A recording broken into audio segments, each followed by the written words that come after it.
Você é aquela pessoa que tem dificuldade para escolher a matéria que mais gosta, ou, pelo contrário, detesta uma, gosta de outra, vai para as extremidades e isso complica o seu processo de estudo? A nossa conversa hoje envolve história. E a questão é, muitas vezes, história, geografia, fica realmente relegada nas salas de aulas, fica no meio da briga de português e matemática, e nós vamos ouvir o professor Lucas Franco para entender mais como que funciona, né, o processo de lecionar história em sala de aula, quais são as novidades, dá para diferenciar, dá para usar livro em sala de aula, enfim, dá para fazer uma matéria mais disruptiva no cotidiano escolar. Lucas, você sempre soube que seria professor e, principalmente, que seria professor de história?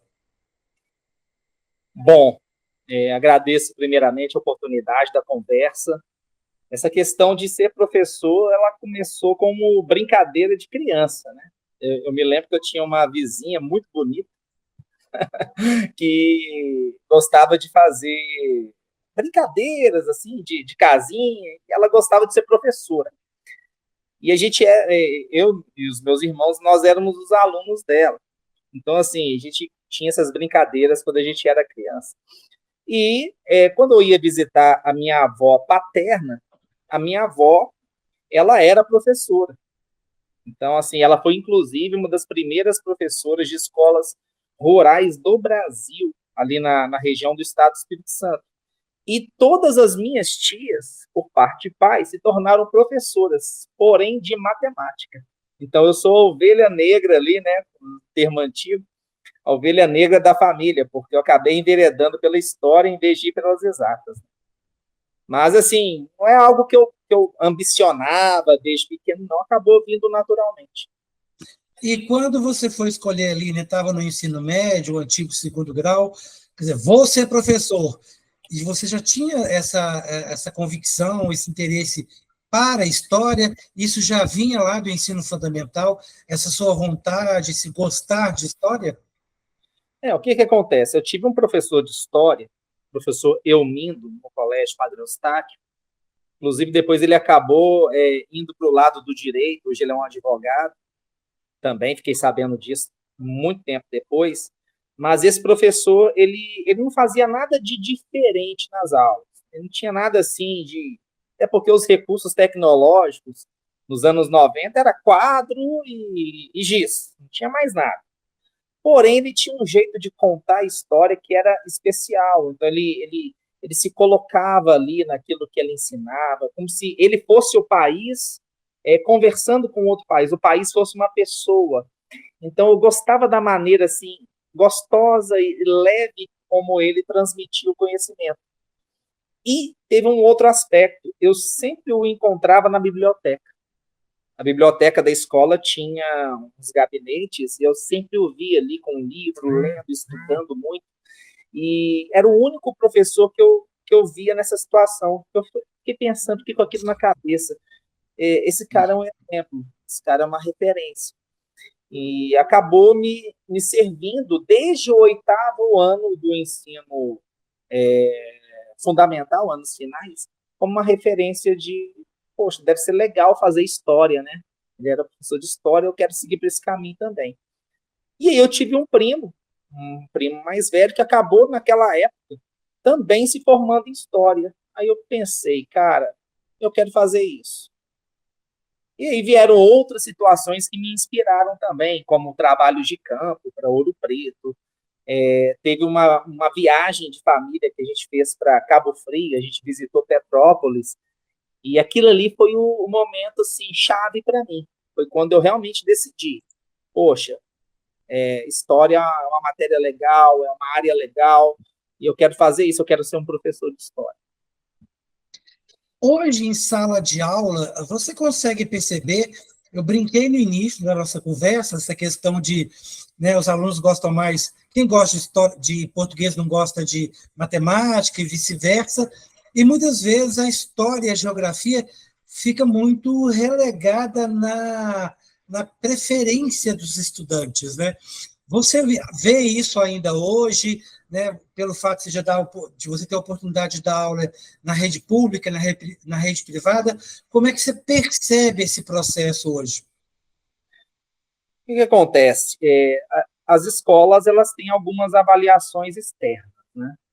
Igual, por exemplo, aqui na Prefeitura de Belo Horizonte, a gente tem algumas avaliações e o foco maior sempre é mais no português e na matemática. Isso não significa que os alunos tenham uma preferência maior pelo português e a matemática, não. Inclusive, são áreas que a gente vê que lá na base há uma dificuldade muito grande por parte deles no que diz respeito ao aprendizado. Eu não acho que eles deixaram de gostar de história e geografia, ou as escolas dão mais atenção ao português e à matemática e deixam história, geografia e outras áreas de lado. Pelo menos aqui na minha realidade, eu vejo muitos projetos que lidam com história, geografia, principalmente focado, né, nas culturas nacionais, indígenas, africanas, sempre trazendo essas características culturais que nos são próprias, que são da nossa área de história e geografia. Então, tem muitos projetos. E eu percebo assim, que os alunos gostam muito de conhecer a sua história. A grande questão é ver sentido em aprender. Hoje, a geração de hoje encara a escola mais como um ambiente de socialização, de encontros, do que como um espaço de escolarização, né, de aprendizados, de competências e habilidades que são importantes para eles. Então, a gente tem essa guerra diária de fazer os alunos perceberem aí o sentido real da escola, que é de abrir os horizontes, abrir janelas, possibilidades, não apenas profissionais, mas de se tornarem cidadãos melhores. Mas história e geografia continuam sendo e serão sempre importantes componentes curriculares aí da educação.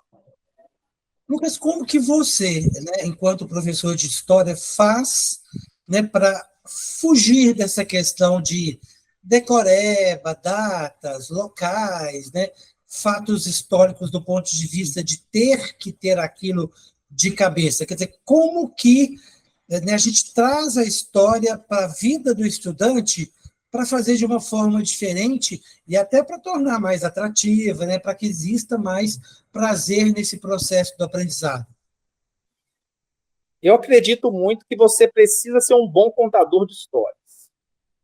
Imagina aquele camarada que, quando você encontra com ele numa festa, todo mundo fica ao redor dele, porque ele sempre tem coisas legais. A forma como ele conta os casos são sempre muito divertidas ou muito atrativas. Outro dia eu estava ouvindo o Ariano Suassuna, né? Uma daquelas clássicas palestras dele nas universidades, falando que notícia ruim é ruim de acontecer, mas é boa de contar. Notícias boas, né? É bom de acontecer, mas é ruim de contar. Então, assim, dentro de sala de aula, a gente lida com muitas temáticas fortes. Outro dia mesmo, só para te dar um exemplo, eu estava dando aula sobre os assírios, um conteúdo do sexto ano, né? Falando sobre povos mesopotâmicos, e aí tive que entrar na questão do empalamento assírio, que é quando eles pegavam aqueles postes de madeira afiada e espetavam a pessoa ali, né? E como um objeto de tortura. Era vazada sem órgãos vitais e aquele pedaço de madeira saía pela boca. E os meninos, eles ficam assim, encantados com o horror. É uma coisa horrorosa de se imaginar alguém passar por aquilo ali. Mas quando você trata mesmo uma temática tão difícil do terror, né, da tortura, da morte, em sala de aula, de uma forma mais lúdica, né, ali encenando, a gente até conversou outro dia que todo professor deveria ter um curso de teatro, né? Aprender a teatralizar, contar histórias, para poder tornar atrativo. eu tento fugir o máximo possível do tradicional, de vamos escrever no quadro, vamos fazer exercícios do livro. Faço, mas é o que eu menos gosto de fazer na minha rotina. Eu gosto mesmo de abrir a boca, de combinar um tempo, vou contar uma história para vocês, sem ficar tão focado em datas, não é? Hoje de manhã estava até comentando com a minha esposa, que também é professora de história, né? Que às vezes os alunos ficam preocupados, nossa, tem que decorar a data, isso, aquilo, como é que eu vou fazer? São muitas datas. E eu falando com ela, olha, se eu tenho que cobrar algum contexto temporal, cronológico de datas, eu coloco no enunciado da questão, porque não faz sentido, a gente tem que tentar tornar o ensino o mais leve possível, e eu tento desenvolver isso com contações de histórias. E nesse processo, você tem como, por exemplo, trabalhar o uso de livros, não necessariamente livros de história com H, né, da própria matéria, mas livros de histórias e outro tipo de livro, literatura. É possível fazer esse processo de inserção na sala de aula dentro da disciplina da história? Demais. Eu, inclusive, aqui agora, né, a imagem não mostra tudo, mas eu estou na biblioteca da minha escola. E esse lugar aqui, cara, ele é precioso. Eu estou aqui observando aqui mais de 2.000 títulos de livros na minha frente. A biblioteca é bem grande. E um dos livros que eu já fiz um projeto, ele se chama Mãe África, do organizador Celso Sisto. E o que eu faço? Eu faço contações de histórias africanas, né? E de histórias indígenas também. E os meninos ficam encantados. Então, quando você faz esse reconto e associa, por exemplo, as crenças religiosas africanas, e os valores que aquelas lendas e aquelas histórias transmitem, muitas delas passadas oralmente, já que os povos eram ágrafos, né? Então eles ficam loucos e acabam se identificando com os personagens. Um exemplo que eu te dou desse livro mesmo é uma lenda chamada A Cabeça Falante, que tem como moral, né, que a gente deve ter cuidado com a nossa língua. A gente não pode sair falando tudo o que a gente pensa de qualquer maneira, com qualquer pessoa. E aí eles vão lembrando de situações do cotidiano em que eles podem perder a cabeça, né, por conta de algo mal dito, né, mal expressado para alguém.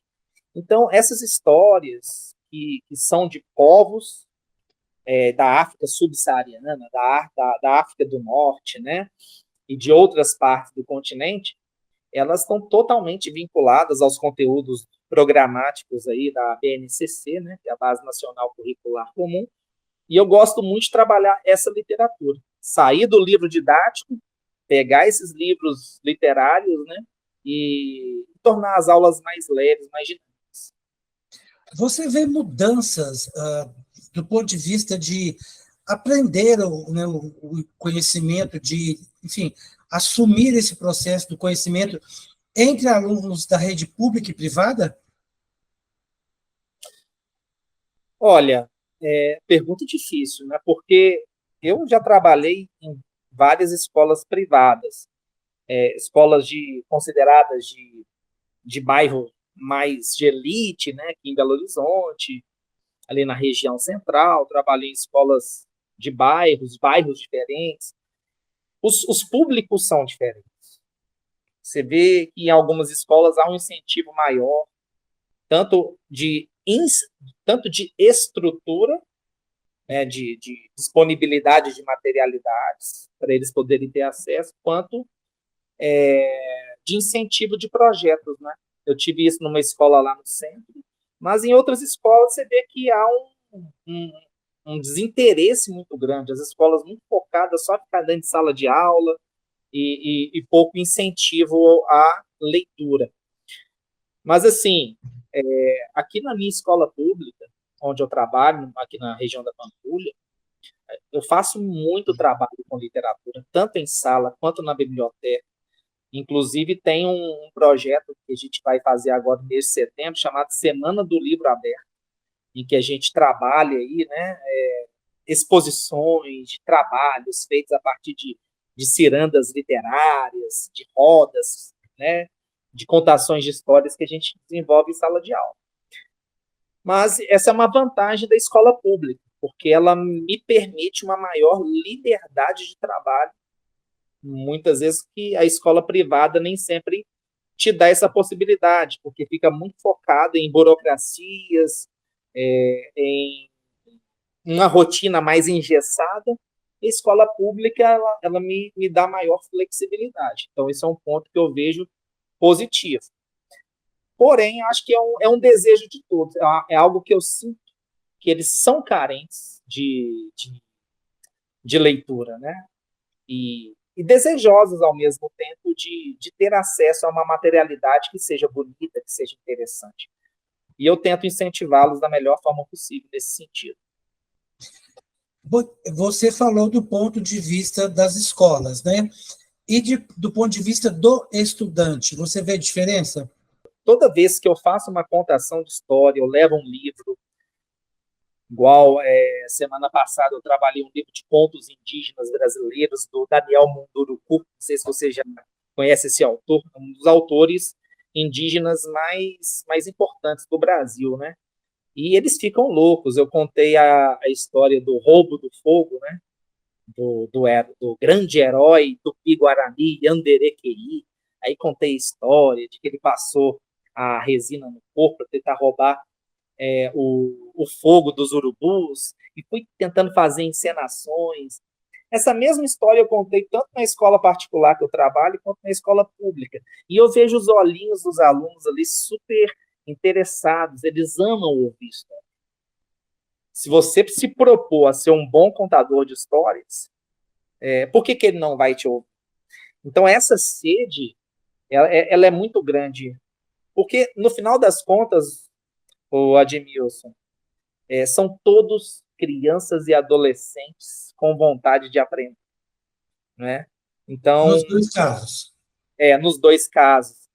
E um dos lugares, aqui, falando da escola pública mais especificamente agora, um dos lugares que eles mais amam de estar é na biblioteca. Eles vivem me pedindo para ir até esse lugar. É um lugar colorido, cheio de livros. Por mais que haja aquele agito, poxa, fica aquela confusãozinha, né? Menino falando, rindo. Às vezes você pensa assim, a biblioteca tem que estar todo mundo calado, mudo, igual um pedaço de madeira, né? Mas, na verdade, você vai controlando e vendo que eles estão animados, desejosos de ter acesso aos livros. De repente, aquele agito vai acalmando, eles vão ali folheando o livro, e eu creio que esse é o caminho. Se a gente realmente quer incentivar a leitura, a gente precisa levá-los a esses espaços, e, principalmente, eles precisam ver a gente contando histórias e lendo. Senão, não adianta falar, vai ler, se você não ler. Quais são as principais dificuldades que você vê por parte dos estudantes em relação à história? Os conteúdos com mais dificuldade, aonde eles têm mais dificuldade no processo de aprendizagem em relação à história? O que eu percebo, assim, que muitos alunos meus, oralmente, eles participam bem das aulas, até respondem bem. A grande questão é na hora que eles têm que escrever. Eles têm que responder a perguntas, principalmente abertas, de múltipla escolha, e tem ali verbos de comando que eles precisam seguir, e é uma dificuldade muito grande para poder escrever. E o que eu sempre digo para eles?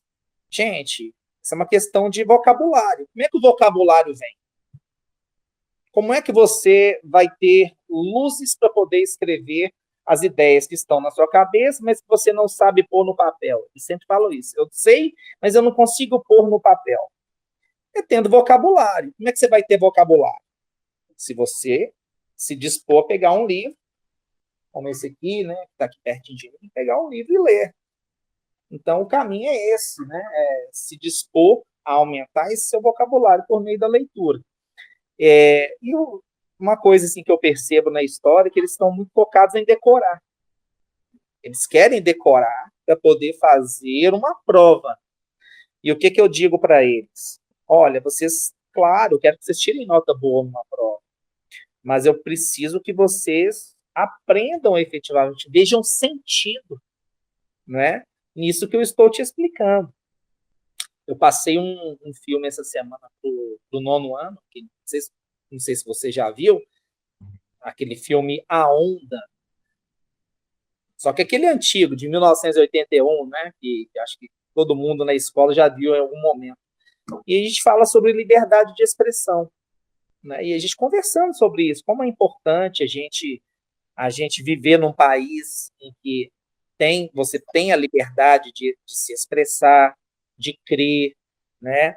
Sempre levando em consideração as leis do seu país, né? Será que o que eu estou expressando está ferindo alguma lei, está desrespeitando alguém, está ofendendo alguém? Então, assim, a gente vai conversando sobre isso até para melhorar o clima escolar, muitas vezes repleto de violência, de agressões, para a gente poder tornar aquele conteúdo útil no dia a dia deles. Essa questão que você está tocando e até abordando tem muito a ver com um dos grandes problemas e entraves na educação do Brasil, de uma forma geral, que é o processo da interpretação, a dificuldade dos estudantes, das pessoas, de uma forma geral, que é interpretar, muitas vezes o enunciado, até o próprio entendimento do conteúdo, e também de expor, né, de se expor ali, de colocar naquela resposta, que, como, por exemplo, no caso do Enem, vem perguntas que pedem, né, uma interpretação, que pedem ali uma colocação de conhecimento com base naquilo que o estudante aprendeu, né? Principalmente na redação, né, que é a parte discursiva, que eles precisam ter ali logo na introdução, apresentar a tese, no mínimo 2 argumentos, mostrar um conhecimento ali de um autor, né, de um estudioso que domina aquele assunto, né, o que evidencia carga de leitura, e incentivá-los hoje em dia, Edmilson, a ler uma revista, a ler uma notícia, com tanta sedução que aparelho aqui nos traz, né, com redes sociais, com vídeos no YouTube, tanta coisa supostamente mais interessante, é muito difícil. No nosso tempo, a gente tinha ali a Barça, né?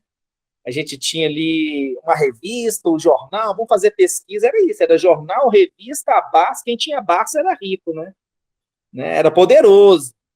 E hoje não, eles têm o mundo na palma das mãos. E ao mesmo tempo que eles têm tudo de bom na palma das mãos, eles têm muita coisa ruim, muita informação desencontrada e muita distração. Então, assim, desenvolver esse desejo de buscar conhecimentos em boas fontes, com essas seduções, é que tem sido um grande entrave. Acho que você pode observar, até nós adultos, nós que somos professores, as pessoas acabam se perdendo, né? Com tantas distrações que esse mundo virtual nos traz. Como que você dribla, porque ao mesmo tempo que é interessante, é importante, é estratégico trazer tecnologia, usar a tecnologia na sala de aula, ao mesmo tempo você tem que tomar o cuidado disso também não virar, né, uma distração ou estimular até o uso demasiado do celular em sala de aula. Você consegue fazer esse equilíbrio? É difícil, inclusive as escolas estão forçando a barra para a gente usar cada vez mais a tecnologia. Eu sou assim, eu uso, mas eu ainda sou muito conservador. Eu sou daquele que gosta de ir no quadro, de pedir para o aluno registrar um esquema curto, não é ficar a aula inteira escrevendo no quadro, porque também torna o processo muito moroso e chato, né? Mas, assim, eu sou muito conservador, gosto de usar o quadro, gosto de vê-los escrever, até para desenvolver a caligrafia. E eu acredito muito no aprendizado pela escrita, que quando a gente escreve o que a gente aprende, igual, por exemplo, eu explico ali, combino um tempo, 20 minutos de fala, e depois eu passo um resumo daquilo que eu falei para eles poderem registrar, isso ajuda muito. Isso coopera muito para o aprendizado deles. Eu normalmente explico uma matéria e passo ali um pequeno resumo e dou uma pergunta. Vocês têm que me responder essa pergunta. Aí eu vou, explico a pergunta e eles precisam me responder. Eu não vou ficar colocando respostinha no quadro e nem ditando. Eu acredito que tem trazido muito resultado positivo. Vi vários alunos meus na última prova tendo notas melhores, melhorando, né? Tendo evoluções. Esse é um processo de fixação, né? O processo, vamos fixar o conteúdo, né? O aprendizado é importante, né? Mas de uma maneira, digamos, mais inteligente ou estratégica. Porque você pode ser um professor excepcional, você pode ter uma retórica maravilhosa. Poxa, mas deu uma aula maravilhosa, impressionante, muito quietinho. Mas na hora que tem que, por exemplo, fazer uma prova, responder uma pergunta, se você não o treina previamente para algumas perguntas que você pretende vê-lo responder na hora de uma avaliação, vai chegar lá, ele vai olhar para aquilo e vai deixar em branco. E muitos ainda fazem isso, mesmo eu os treinando, né, previamente. Então, é aquela questão, a gente tenta salvar alguns, né? A gente luta por todos e aqueles que se dispõem a serem salvos, a gente puxa, né? Mas, na verdade, o desejo é de ver todos caminhando para frente, né? Como você vê a história dentro do novo ensino médio? É um componente curricular que ficou um pouco desprezado, né? Vou falar um pouco para poder ser eufêmico, né? As áreas aí de linguagens e de exatas ficaram mais privilegiadas com esse novo ensino médio. Eu, assim, nos últimos anos, eu trabalhei pouco com ensino médio. Inclusive, assim, eu não tive oportunidade de me inserir em relação ao projeto de vida, né, que é uma das áreas aí que ganharam força com o novo ensino médio. Mas eu creio que a história ainda é muito importante. A gente precisa rever essa carga horária que foi reduzida, essa é a minha opinião, porque é a área do conhecimento que a gente aprende a lidar com a diversidade de pensamentos, né? Então, pelo menos é o que um professor com responsabilidade, um professor de história com responsabilidade deve fazer, mostrar todos os pontos de vista, com a máxima isenção possível, para estimular essa reflexão de quem é esse aluno, quem que é esse cidadão no atual contexto do Brasil e do mundo. Então, exatas e linguagens continuarão sendo muito importantes, até porque na linguagem ajuda a melhorar a interpretação de texto na história, mas é preciso a gente rever essa carga horária que foi reduzida aí. E como que você, enquanto professor, Lucas, se prepara, porque assim, existe uma cobrança às vezes, né, muito às claras, às vezes velada, e a verdade é que os professores se queixam de falta de tempo, tempo corrido, né, às vezes estão em 2, 3 turnos, às vezes tem a questão de ir em casa, leva trabalho para casa, é a questão de preparar plano de aula, é a questão de preparar provas, mas, por outro lado, existe a questão também no novo ensino médio, mas também a questão do professor do ensino fundamental, e a gente viu isso muito na questão da pandemia, né, o quanto os professores estavam despreparados, ou né, até a ausência de conhecimento tecnológico para o uso, né, de computadores e outras coisas para o ensino à distância. Você consegue se organizar para tentar se atualizar? Como é que você faz isso? É possível? Isso é mais fácil no privado? É mais fácil no público? Como é que se dá esse processo no seu cotidiano? E como é que você vê os colegas, né, no dia a dia dentro dessas duas redes? Assim, o tempo é muito curto, né? Nos últimos 3 anos, eu estou trabalhando 3 turnos. Então, a gente está aqui conversando agora, eu estou no meu intervalo do turno da tarde para o turno da noite. Tem dias da semana aí, nos últimos últimos anos, eu estava dos 5 dias da semana úteis, eu estava trabalhando 3 dias de manhã, tarde e noite. Que horas que eu vou fazer uma pós, que horas que eu vou, né, ter um tempo tranquilo para poder fazer uma leitura complementar. Mesmo assim, eu luto muito. Você me perguntou do ponto de vista pessoal, eu luto muito para sempre ler. Então, para onde eu vou, carrego um livro. Estou aqui com um livro de poesia lindo, né, da Flor Bela A Flor Espanca, Bela Espanca. que eu comprei há poucos dias. Então, assim, eu para onde eu vou, carrego um livro, dou o meu jeitinho de ler. Mas não tem sido fácil. E quando um colega consegue, às vezes há muitas instituições hoje de ensino online de pós-graduação estão até favorecendo para o professor não ter que fazer o TCC, ele apenas fazer ali o estudo das matérias, as provas, para poder conseguir o certificado. E eu vejo, assim, muitos professores, ao fazer esses cursos, mais interessados em questão de progressão do que em aprendizado. Mesmo. Porque estão querendo melhorar seus salários, que, infelizmente, realmente carece, né, de uma melhoria.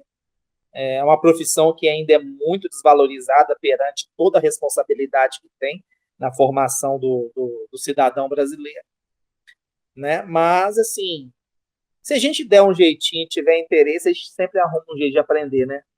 Então, o conhecimento está aí, à disposição para a gente buscar. Além do que da possibilidade do conhecimento pago, né? O governo sempre diz, informa que tem diversos cursos, que tem diversos materiais e outras coisas disponíveis na internet, pelo governo federal, pelo governo estadual. Quer dizer, isso procede, você teve acesso, procura isso também ou não? Tem sim. Às vezes licença para você fazer mestrado, doutorado. No caso da rede estadual aqui de Minas, a minha esposa é professora da rede estadual, eles te liberam do cumprimento do módulo, que seria o horário que você não está em sala de aula.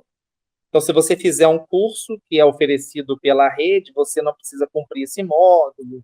Então, eles te dão algumas vantagens para te seduzir a fazer o curso, com o intuito de que o curso realmente te forme para ser um profissional melhor. Existe. Na prefeitura também constantemente tem formações. Eu faço parte de um grupo que é o Núcleo de Estudos em Relações Étnico-Raciais. Então, constantemente tem formações online, presenciais. Tem muita coisa. Minha caixa de e-mail todos os dias está repleta de coisas para a gente poder fazer. E não dá para fazer tudo, né? A nossa rotina, como eu te disse, muito corrida, não nos permite fazer tudo. Mas existe sim. Se a gente souber aproveitar e realmente levar a sério e não apenas cumprir como uma mera burocracia, ou porque a direção da escola te pediu para ir numa determinada formação, e aquilo ali for útil, com certeza agrega muito valor aí para a rotina em sala de aula.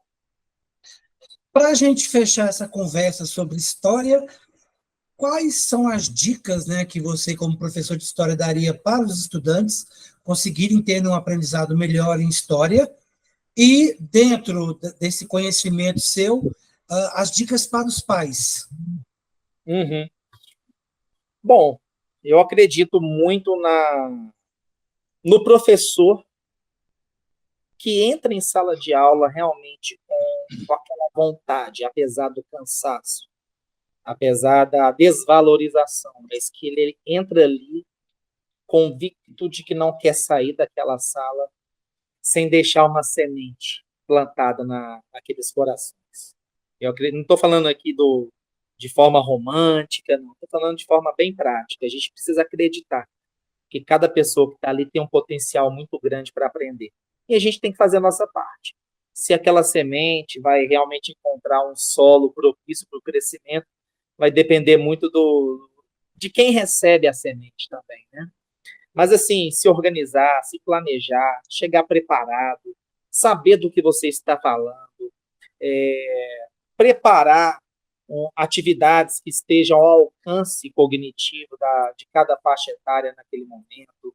Então, assim, você realmente saber da sua missão como professor. Você tem uma missão de levar aquele aluno ao aprendizado. E para os pais, Hoje em dia a gente tem o quê? Muitos vídeos na internet, muitos canais, muito bons, inclusive, que propiciam mapas mentais, que propiciam vídeos criativos, que eu acho que vale a pena. Um bacana, muito válido, que é essa propaganda, né, para os pais que quiserem ajudar os filhos em todos os conteúdos, seguir aí toda a matéria. Estou ganhando cachê não, gente, mas é um canal bem bacana. Com certeza. E é importante a gente dizer, né, para você que está assistindo, para você que está ouvindo, né, o quanto a história, as disciplinas, de uma forma geral, elas ajudam na composição da formação do cidadão. Então, seu filho, no dia a dia em casa, acompanhar os conteúdos, né, acompanhar os deveres e os exercícios, todo esse processo de fixação de conteúdo, de aprendizagem, e até para os pais, porque isso também pode fazer diferença na formação dos pais, que muitas vezes não teve aquela informação, não teve acesso àquele dado, àquele assunto diferenciado. A história pode fazer diferença. E porque também a história é a nossa história, né? É a história do que vem antes da gente, com os nossos ancestrais e tudo o que aconteceu, para que a gente possa discutir, até ter uma visão mais crítica para a sociedade atual, para as questões políticas, econômicas, e isso faz toda a diferença. E eu quero te convidar para você também assistir a outra entrevista que a gente fez com o professor de História Lucas Franco, no canal Multileitura. Nós vamos deixar aqui na legenda o link para que vocês acessem, mas nesse canal ele não está como professor, ele está como poeta, porque ele também é escritor, ele também é poeta, e ele participou do nosso sarau Poemas sob Impacto, com Hildebrando Primo, um poeta nordestino, e o Lucas aqui de Minas Gerais, né, e os dois tiveram um trabalho muito interessante, fizeram uma apresentação muito bacana de poemas, né, dentro desse sarau, contando um pouco da sua história, de como que a literatura e as palavras invadiram a vida deles. A gente vai deixar o link na legenda para vocês poderem acompanhar essa outra entrevista do Lucas e também entender o quão importante é levar o livro para a sua vida, se a gente quer, assim como a matéria de história, transformar o nosso cotidiano e, muito mais do que isso, tornar a nossa sociedade, nosso bairro, o nosso país um país melhor.